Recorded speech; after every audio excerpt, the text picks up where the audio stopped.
आउ थरे प्रभु जीशु ख्रीष्ट नाम मोर आंतरिक नमस्कार। पुणी थरे सामुएल सबुर यूट्यूब चैनल रे आपण माने समस्त को मोर स्वागत। आउ थरे पुनर्बार नूतन वीडियो आनिबा पाए प्रभु मते अनुग्रह कले। आशा करे प्रभु आपण मानक मते अनुग्रह कले। आपण माने भलरे अछंती, सुखरे अछंती, सेते प्रभु को धन्यवाद देबे।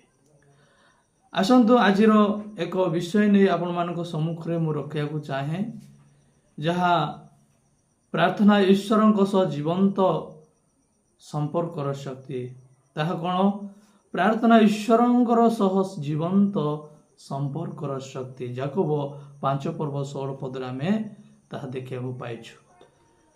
आउ धार्मिक व्यक्तिर प्रार्थना बहु शक्तिशाली और फलप्रद अटे। प्रिय प्रभुंकर दास दासी माने, प्रिय प्रभुंकर संतान संतति माने, आज मु आपण मानकु गोटे प्रश्न पचारिबा को चाहूछि। आपण मानक जीवन रे एमिति कौन से समस्या अछि कि जहा मनुष्य समाधान करि पारु नाहंती? ओइ पारे ताहा आपणक रोग अछंती, ओइ पारे परिवार शांति, ओइ पारे आर्थिक कष्ट, ओइ पारे पाप सहित संघर्ष करुछंती। आज ईश्वर आमको गोटे अस्त्र देई अछंती, ताहा हेउछि प्रार्थना। जो प्रार्थना रे कि ए समस्या सकल दूर हुए। प्रार्थना केवल धार्मिकता कार्य नुहे, या स्वर्गर द्वार खोली देवर चाबी। हालेलुया। आओ प्रार्थना हेउछि ईश्वर सह संपर्क। किंतु अनेक लोक अछंती ईश्वर को केवल असुविधा बेले डाकंती। प्रिय प्रभुंक लोक माने, प्रिय प्रभुंक दास दासी माने, आमे केवल असुविधा समय ईश्वर को डाकिबा, ईश्वर को निकट प्रार्थना करिबा नाही। जदि एहीपरि आम्भे मानक जीवन थाए, तेबे या आमे ईश्वर सहित पितार संपर्क नाही।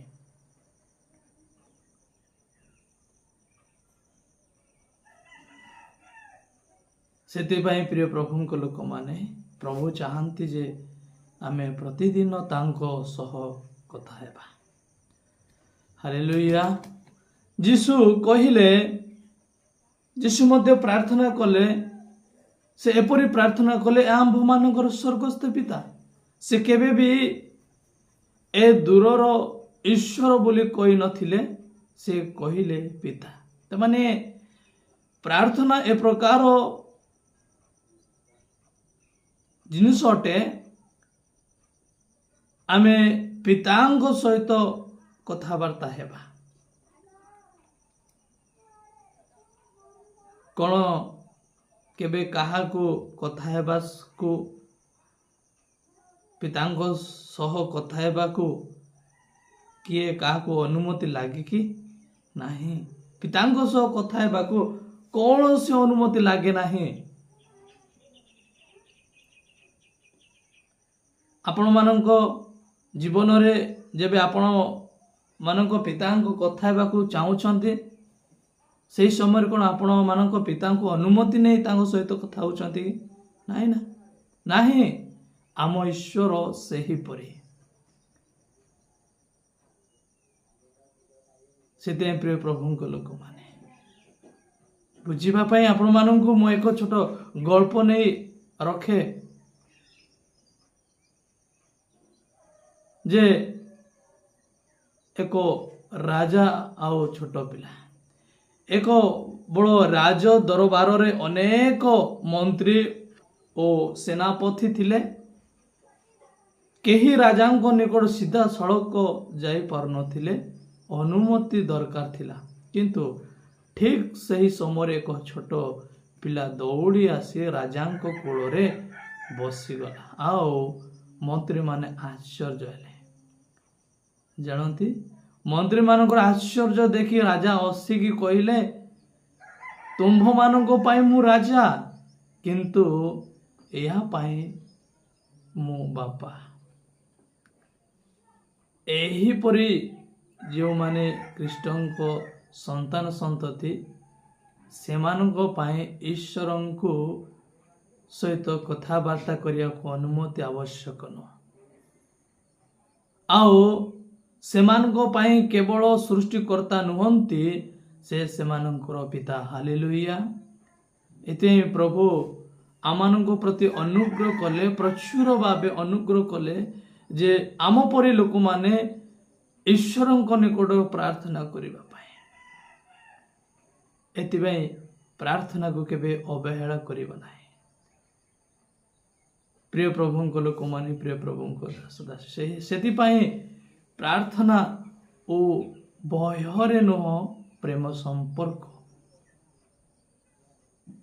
देखंतु आउ जीशुंकर प्रार्थना जीवन भावंतु आउ जीशु पाप हीन थिले तांको पारे कौन से दोष नथिला कि अपराध नथिला तथापि से सकाळे रातिर रे पहाड़ ऊपर एकांक स्थान रे प्रार्थना करुथिले लोक 5 पर्व 16 पदरे आमे देखिया को पाउछु जदि जीशु प्रार्थना बिना सेवा कार्य करू नथिले तेबे आमे किपरि करि परिबा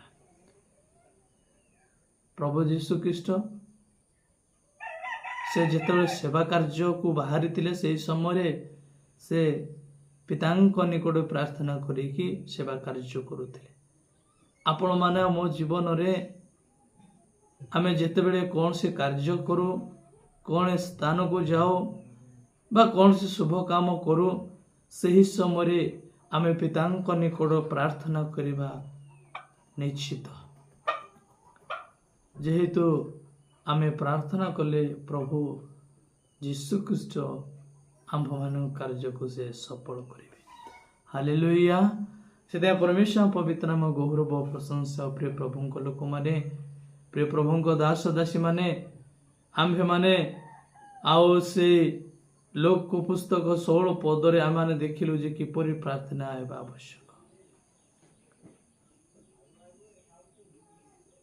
एलियोंको मध्य प्रार्थना देखंतु एलियोंको प्रार्थना याकूब कोन कहउछंती एलियो आम परि मनुष्य थिले किंतु से प्रार्थना कले 3.5 वर्ष 6 मास धरी वर्षा बंद हैला पुणे पुनर्बार से प्रार्थना कले वर्षा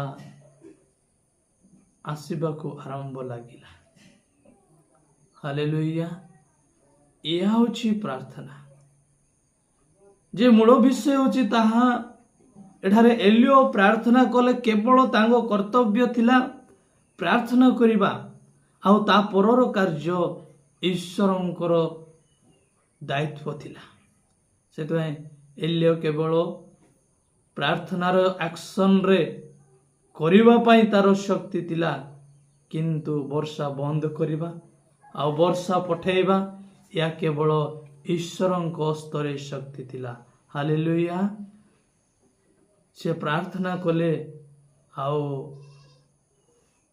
आकाश खुली गला वर्षा हैला ध्यान दियंतु शक्ति एठारे एलिंकर नथिला शक्ति ईश्वरंकर थिला सेतिबे आम मानक जीवन रे आमे काहे की प्रार्थना करे को पड़िबो आमे जेतेले आम जीवन रे प्रभु प्रत्येक आवश्यक सहायता करंती आम मान को बार बहन करंती आंभ निमंते से चिंता करंती एतिबे प्रत्येक समय प्रत्येक मुहूर्त रे प्रभु को धन्यवाद दे प्रार्थना करिबा प्रभु को रोग संकट समय रे प्रार्थना करिबा अभाव समय रे प्रार्थना करिबा आनंद सुख समय रे मध्य प्रार्थनार सहित परमेश्वरंको निकट सदा बेले रहबा आवश्यक हालेलुया सेते प्रिय प्रभुंक लोक माने देखंतु प्रार्थना केते जरूरी हम मानक जीवन रे हम आपण मानक बुझिया को गोटे विषय नै आनो दिने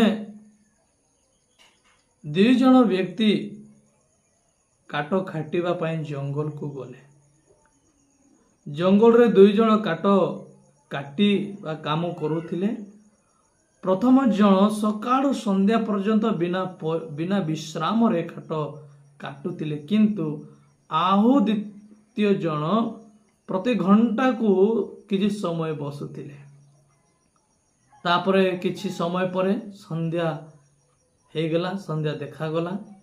ଯେ ସନ୍ଧ୍ୟା ସମୟରେ ଦେଖିବାକୁ ସେମାନେ ପାଇଲେ ଯେ ଦ୍ୱିତୀୟ ବ୍ୟକ୍ତି ପ୍ରଥମ ଜଣ ଅପେକ୍ଷା ସେ ଅଧିକ କାଟୁଥିଲେ। ଏହା ଦେଖି ସେ ପ୍ରଥମ ଜଣ ବ୍ୟକ୍ତି ପଚାରିଲେ, ତୁମେ ତ ବାରମ୍ବାର ବସୁଥିଲ, ସମୟ ସମୟରେ ବସୁଥିଲ, ତଥାପି ଅଧିକ କାଟ କେମିତି କାଟିଲ? ଦ୍ୱିତୀୟ ବ୍ୟକ୍ତି ପ୍ରଥମ ବ୍ୟକ୍ତିକୁ ଉତ୍ତର ଦେଇ କହିଲେ, ମୁଁ ବସି ନଥିଲି, ମୁଁ ମୋର କୁରାଢ଼ୀକୁ ଦାର କରୁଥିଲି। ହାଲେଲୁୟା। ଜାଣନ୍ତି, ପ୍ରାର୍ଥନା ହେଉଛି ଆମ୍ଭମାନଙ୍କ ଆତ୍ମିକ ଜୀବନର କୁରାଢ଼ୀକୁ ଦାର କରିବା ସାଦୃଶ୍ୟ। ଅର୍ଥାତ୍ ଆମେ ନିତ୍ୟ ପ୍ରତିଦିନ ନିରନ୍ତର ହୋଇ ପ୍ରାର୍ଥନା କରିବା ଆବଶ୍ୟକ। ଆପଣମାନେ କୁରାଢ଼ୀକୁ ଆଜି ଦାର କରି ରଖନ୍ତୁ, ଯେତେ ଚିକଣ ଦାର କରି ରଖନ୍ତୁ, ତାହା ମାସେ ପରେ କି 2 ମାସ ପରେ ବ୍ୟବହାର କରନ୍ତୁ, ତାର ଧାର ଆଉ ଆପଣମାନେ ପାଇବେ ନାହିଁ। ଆମେ ଯେତେ ଥର ବ୍ୟବହାର କରୁଛୁ, ଆମେ ତାକୁ ଦାର କରିବା ନିଶ୍ଚିତ। ଆମମାନଙ୍କ ଜୀବନରେ, ଖ୍ରୀଷ୍ଟ ଜୀବନରେ, ଆଉ ପ୍ରିୟ ପ୍ରଭୁଙ୍କର ଦାସ ଦାସୀ ସନ୍ତାନ ସନ୍ତତି ଆମେ ହୋଇ ଆମ ଜୀବନର ଆଉ ଆତ୍ମିକକୁ ଅନ୍ତରର ଆଉ ଗୋଟେ ବ୍ୟକ୍ତିଙ୍କୁ ସୁଦୃଢ଼ ଶକ୍ତି କରିବାକୁ ହେଲେ ସଦାବେଳେ ଆମ୍ଭେମାନେ ପ୍ରାର୍ଥନାରେ ଜାଗି ରହିବା ଆବଶ୍ୟକ। ଏଥିପାଇଁ ପ୍ରଭୁ ଆଶୀର୍ବାଦ କରନ୍ତୁ। କେବଳ ସେତିକି ନୁହଁ, ଆନାଙ୍କ ଲୁହର ପ୍ରାର୍ଥନା ଦେଖନ୍ତୁ। ଆନାକୁ ଲୋକମାନେ ଅପମାନ କରୁଥିଲେ, କିନ୍ତୁ ସେ କାହା ସହିତ ଝଗଡ଼ା କଲେ ନାହିଁ। ସେ ମନ୍ଦିରକୁ ଯାଇ କାନ୍ଦି କାନ୍ଦି ପ୍ରାର୍ଥନା କଲେ ଏକ ସନ୍ତାନ ପାଇଁ। ପରମେଶ୍ୱର ସାମୁଏଲଙ୍କୁ ଦେଲେ। ଲୋକମାନେ ଆପଣମାନଙ୍କ ଲୁହ ଦେଖିପାରନ୍ତି। ଆନାଙ୍କ ପରି ଲୋକମାନେ ଆପଣମାନଙ୍କୁ ନିନ୍ଦା ଅପମାନ କରନ୍ତି, ଆପଣଙ୍କ ଲୁହକୁ ଦେଖନ୍ତି, କିନ୍ତୁ ଆମ୍ଭମାନଙ୍କ ଈଶ୍ୱର ଆପଣଙ୍କୁ ଆଉ ମୋର ଲୁହର ପ୍ରାର୍ଥନାକୁ ଶୁଣନ୍ତି। ହାଲେଲୁୟା। ଈଶ୍ୱର ଆମ୍ଭମାନଙ୍କର ଲୁହ ଦେଖି କେବଳ ନୀରବ ରୁହନ୍ତି ନାହିଁ, ଆମ୍ଭମାନଙ୍କର ଲୁହର ପ୍ରାର୍ଥନା ସେ ଶୁଣନ୍ତି ଆଉ ଆମମାନଙ୍କୁ ଆଶୀର୍ବାଦ କରନ୍ତି। ଏଥିପାଇଁ ପ୍ରିୟ ପ୍ରଭୁଙ୍କ ଲୋକମାନେ ଠିକ୍ ସେହିପରି ପିତରଙ୍କ ଜୀବନରେ ଦେଖନ୍ତୁ। ପିତର ଯେତେବେଳେ କାରାଗାରରେ ନିକ୍ଷେପ ଥିଲେ,